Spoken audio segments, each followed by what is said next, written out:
올라 아토입니다. 반갑습니다. 크리스마스 잘 보내셨죠? 이제 연말입니다. 그것도 며칠 남지 않았어요. 2020년 마무리 잘 하시길 바랍니다. 자, 오늘은 PC 부품 중에서 선택에 항상 고민을 안겨주는 CPU, 그 중에서도 인텔의 하이엔드 CPU에 대해서 살펴보려고 합니다. 좀 더 정확하게 말씀을 드리자면 일반적인 사용자들 입장에서는 좀 낯설다고 할 수도 있는 인텔의 X 시리즈 프로세서, 그 중에서도 14코어 28스레드의 인텔 i9 10940X입니다. 1940X라고도 하죠. 제가 평소 CPU에 대해서 여러분들께 틈틈이 말씀드렸던 걸 생각해 보신다면 14코어 28스레드의 제품군은 일반적인 소비자를 대상으로 하는 제품군은 아닙니다. 제가 편집용 PC에 사용하고 있는 CPU가 18코어 36스레드의 인텔 i9 1980XE 10980X이라고 하는 이 CPU인데요. 그 CPU 이전에는 제가 10코어 20스레드의 i9 7900X를 사용했었습니다. 그러니까 저는 계속 이 X 시리즈 프로세서를 사용하고 있었던 사용자입니다. 먼저 이 영상은 인텔로부터 소정의 비용을 받고 테스트에 사용된 이 CPU는 대여를 받았습니다. 그러니까 협찬 영상입니다. 협찬이라고 하더라도 있는 그대로, 확인한 그대로, 그리고 저의 생각 여러분들께 전달할 수 있도록 하겠습니다. 자, 우선 10세대 인텔 코어 i9 10940X입니다. 인텔 공인 대리점, 코잇이네요. 코잇에서 유통된 정품입니다. 자, 언박싱이라고 할 것도 없어요. 이 테스트용 샘플을 받은 거라서 미리 좀 이렇게 따져 있고, 내용물을 보면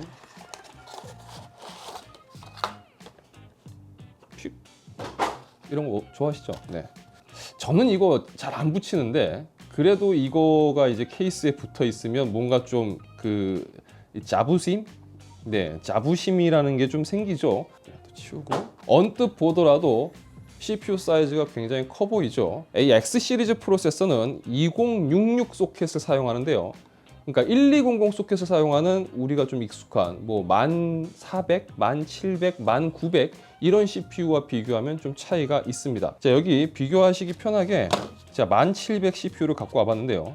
확연히 차이가 납니다. 사이즈 차이가 꽤 나죠. 자, 기본적인 스펙사항을 살펴보면 인텔 코어 i9 10940X 프로세서는 최대 클럭 4.8GHz의 14코어 28스레드의 메가테스킹을 지원합니다. TDP는 165W, 그 다음 스마트 캐시는 19.25MB가 탑재되어 있습니다. 최신의 인텔 터보 부스트 맥스 테크놀로지 3.0이 적용되었고요. 자, 인텔 옵테인 메모리를 지원하고 최대 72개의 PCI 익스프레스 레인을 지원합니다. 자, 메모리는 DDR4 2933MHz, 최대 256GB를 지원합니다. 아마 X 시리즈 CPU를 처음 접하신 분들이 계실 겁니다. 아, 저런 것도 있었어? 라고 하시는 분도 분명 계실 겁니다. 이 대부분 인텔 10세대 기준 1900K까지는 다들 잘 알고 계실 겁니다. 그렇죠? 그런데 그 위 1900K 그 위에 상위 모델이 있는지를 모르는 분들도 꽤 계시더라고요. 바로 오늘 보여드리는 이 X 시리즈가 그 1900K 위에 있는 녀석들입니다. 사실 오늘 리뷰는 한 번쯤은 해보고 싶었던 내용을 담고 있는 리뷰긴 합니다. 때마치 협찬이라서 좀 더 홀가분하게 진행을 하고 있지만, X 시리즈를 계속 사용해왔던 사용자 입장에서 이 X 시리즈에 대해서 여러분들께 좀 이야기를 드리자면, 일반적인 사용 목적을 가진 사용자분들이라면 저는 굳이 이 X 시리즈를 참고하시라고는 말씀드리고 싶진 않습니다.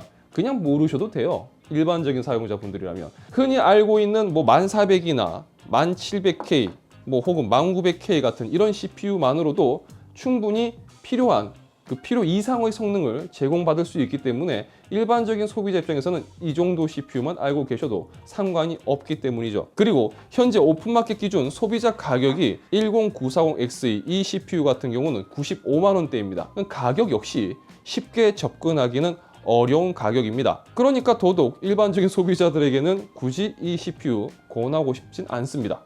우선 오늘 보여드리는 10940X CPU의 경우는 14코어 28스레드의 굉장히 많은 코어를 가지고 있는, 그래서 메가태스킹이 가능한 CPU입니다. 그 말은 영상 편집 혹은 3D 그래픽 디자인, 그리고 스트리밍이나 컨텐츠 제작을 하는 사용자들에겐 매우 뛰어난 성능을 제공해주는 CPU라는 거죠. 따라서 저와 같이 영상 편집을 주로 하는 분들이거나 혹은 또 3D 그래픽 작업, 그리고 AI, 딥러닝 관련 부분 등 전문적인 컨텐츠 제작자들이 참고할 만한 고성능 CPU라고 볼 수가 있는 거죠. 자, 그렇다면 기본적으로 이 녀석이 그럼 어느 정도의 성능을 보여주는지 간단하게 확인해 보도록 하겠습니다.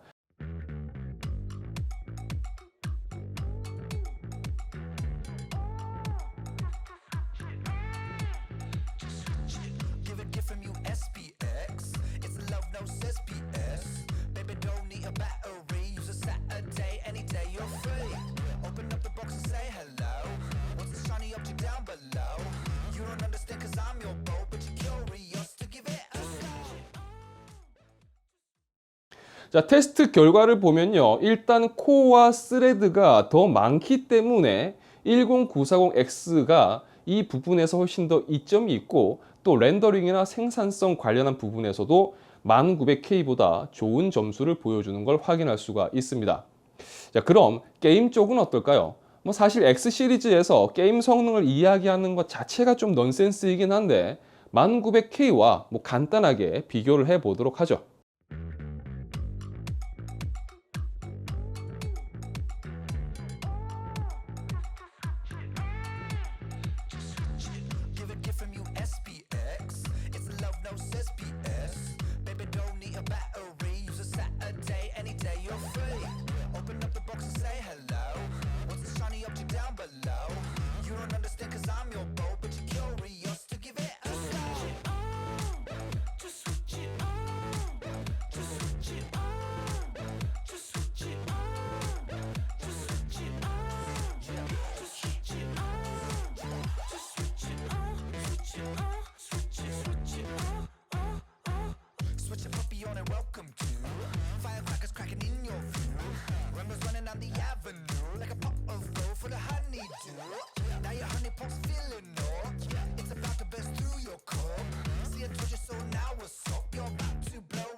정말 간단하게 살펴봤습니다. 하지만 제가 여러분들께 전달하려고 하는 메시지는 충분히 전달됐을 거라고 생각합니다. 왜? 보시는 것처럼 큰 차이가 없습니다. 이유는 게임의 경우는 CPU 자원보다는 GPU 자원이 주력으로 사용이 되고, 그 다음 1900K나 10940X나 CPU 자원을 100% 활용하지 않기 때문에 이 두 가지 CPU에서 큰 차이가 발생하지 않는 것으로 보시면 되겠습니다. 자, 그럼 내용을 정리를 해보겠습니다. 10세대 기준으로 놓고 본다면 여러분들한테 익숙한 1700K나 1900K 같은 경우는 게임성도 강하면서 생산성도 함께 갖춘 CPU라고 볼 수가 있겠죠. 훨씬 더 소비자 친화적인 제품일 겁니다. 좀 더 대중적인 제품일 거고요. 하지만 오늘 보여드린 인텔의 X 시리즈 10940X 이 CPU 같은 경우는 게임보다는 컨텐츠 제작자들에게 더 맞춰진 CPU라고 볼 수가 있을 겁니다. 생각해 본다면 1900K와 비교하더라도 가격 차이가 30만 원 이상 차이가 나는데 이 모델을 가지고 게임만 하겠다. 그건 진짜 비효율적이죠. 나는 스트리밍도 하고 게임도 하고 또 컨텐츠 제작도 한다. 늘 코어와 이 스레드에 목말라 있고 좀 더 나은 작업 환경을 원한다라고 생각하는 분들이 계신다면 참고해 볼 만한 CPU라고 생각됩니다. 자, 이번 영상은 여기까지입니다. 영상 유익하셨다면 좋아요와 구독 그리고 알람 설정 부탁드리겠습니다. 저는 다음 영상에서 다시 인사드리도록 하겠습니다. 자, 시청해주셔서 진심으로 감사합니다. 지금까지 아토였습니다. 고맙습니다. 자, 협찬 여부 관계없이 지금까지 왜 X 시리즈 CPU를 사용을 해왔냐, 왜 여기서 뭐 다른 CPU를 사용하지 않고 왜 넘어가지 않고 계속 아직까지 X 시리즈를 고집하느냐라고 물어보는 분들이 계신데요. 이 프로그램의 호환성 부분인데 이건 어차피 개인의 경험 부분이니까 이걸 일반화시켜서 말하기엔 좀 어려움이 있습니다. 쓰다 보면 프로그램이 제대로 구동되는 게 중요해요. 그런데 여기서 만약에 문제가 생기면 곤란하겠죠. 그렇기 때문에 그런 경험이 혹시라도 있게 되면, 발생하게 되면 호환성 때문에 좀 X 시리즈에서 벗어나지 못하고 X 시리즈를 계속 고집하면서 써온 게 아닌가라는 생각이 듭니다. 뭐 앞으로는 좀 좋아지겠죠. 하여튼 그동안은 좀 그랬어요.